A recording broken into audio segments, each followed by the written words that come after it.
E-commerce is a way of doing business using online, internet, where you can still sell your product and advertise your product using internet. Physical store, it has a bunch of products and it's very hard to get access to each and every product. Kigali is a land of fertile investment in agribusiness.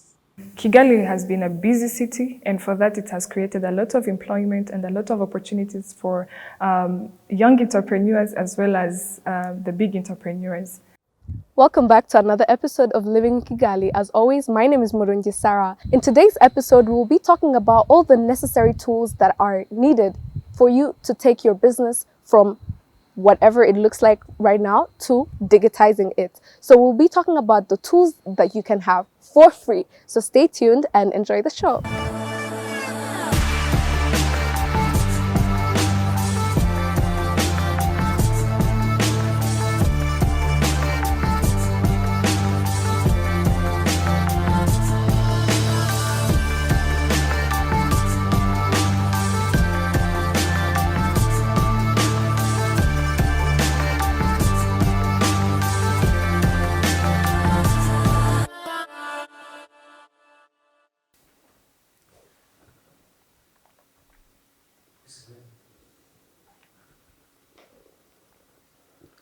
Welcome yet again to another edition of Living in Kigali. My name is Chris Vick and I'm your host. Now today we're going to be looking at how cooperatives can can leverage the different opportunities that are put in place by e-commerce platforms. How can they raise their sales and marketing with help from e-commerce platforms? That's why today we're going to be talking to the CEO of Kaplaki Crafts Village. It is an e-commerce platform that started off as a physical market. Well, it still does have a physical market, but of course, due to the new normal, the e-commerce platform had to come in handy. Before the pandemic, we had like 2 or 4 companies doing e-commerce, but now we have more than 62 platforms that are selling and advertising online. And before we were counting a few businesses, like maybe like 300 selling online, but now we have more than 1,000 businesses selling online. So this is something that is bringing we are learning, people are learning to use the e-commerce because it's the way out to, to survive in this pandemic. Talk to us about Kaplaki Crafts Village. In the layman's language, how would you briefly describe Kaplaki Crafts Village? Actually, Kaplaki Craft Village is a marketplace that put together different sellers, artists, producers of arts and craft, and different made in Rwanda products. Wow. So, where did the name Kaplaki, one would wonder, come from?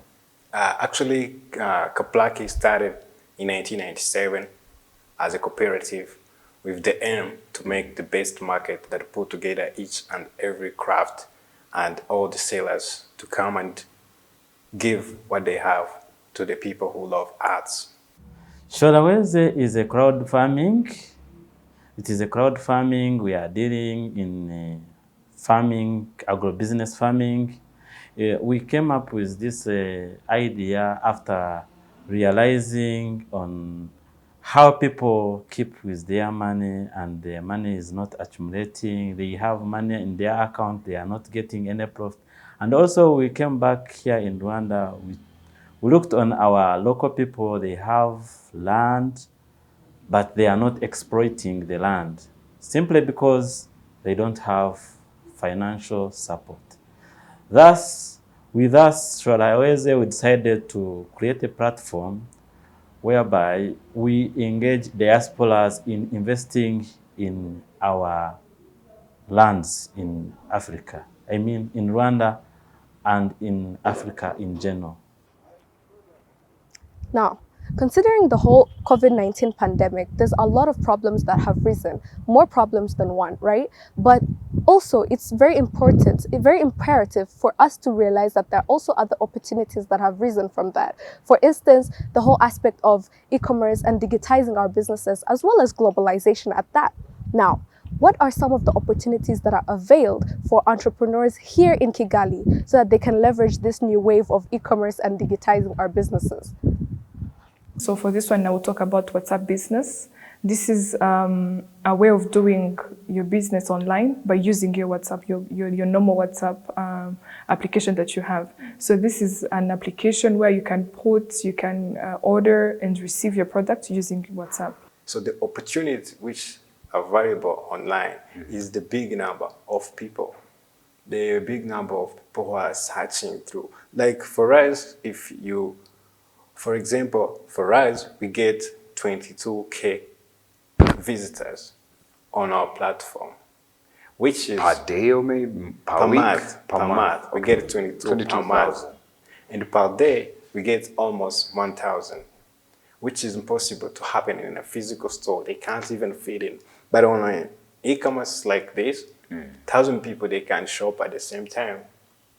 And they can access your products. We have a mobile app called Mappa, which is a mobile app application where you can subscribe and you can create your own application without coding or without using any sort of high-tech tools. Right. So I'm talking about the physical Kaplaki Crafts Village, and now we're looking at an e-commerce platform. Take us through the whole transition.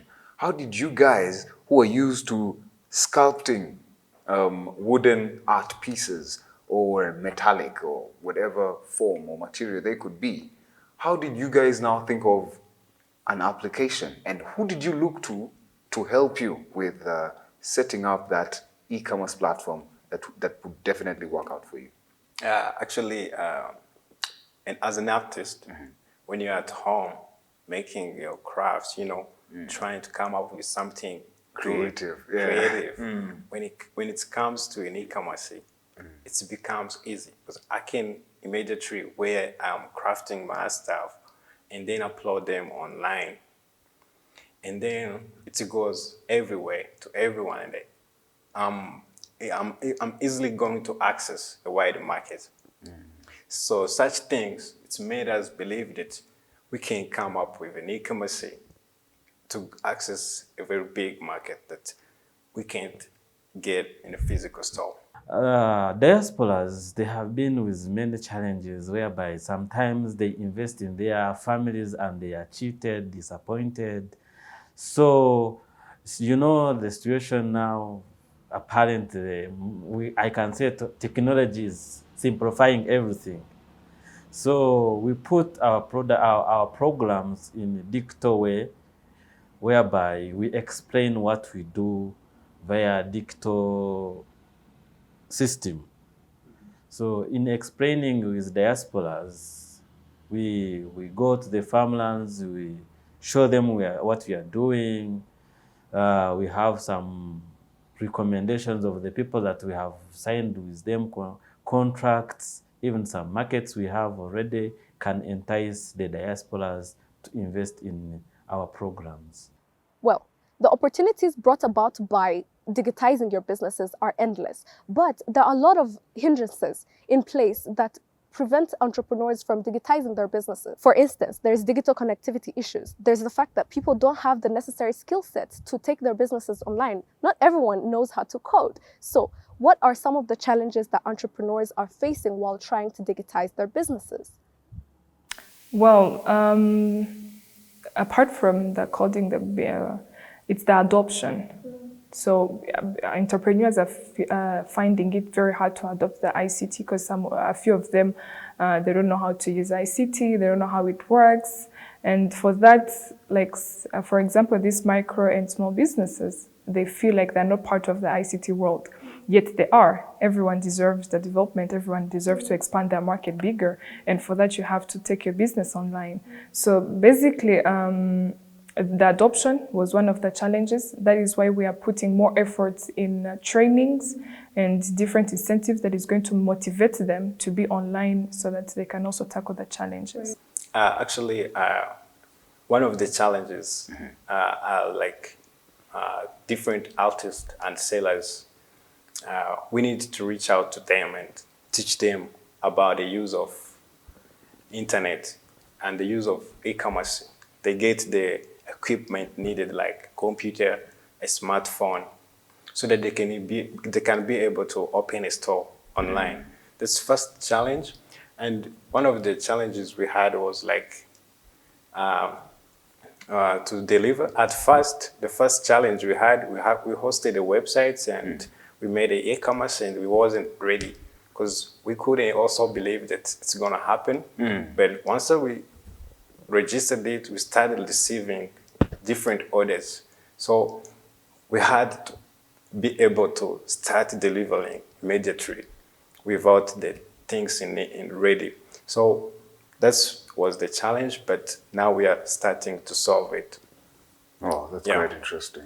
As the situation of pandemic nowadays, as you can see in general, here in Kigali, we've been in a lockdown whereby our activities has been affected, I would say, in some percentage, like 40%, simply because getting permissions checked in our farms has not been easy because of transportation, it has been closed.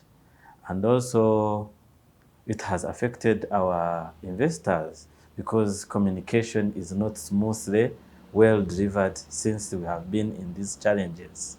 All this, we are trying to also play a role in the development of the country. And as we all know, the ICT and the innovation is the key to the development of a country. So that is why we are trying to help and like giving a hand to MSMEs, businesses, so that they can also grow as the country is growing. As for instance, we've seen COVID.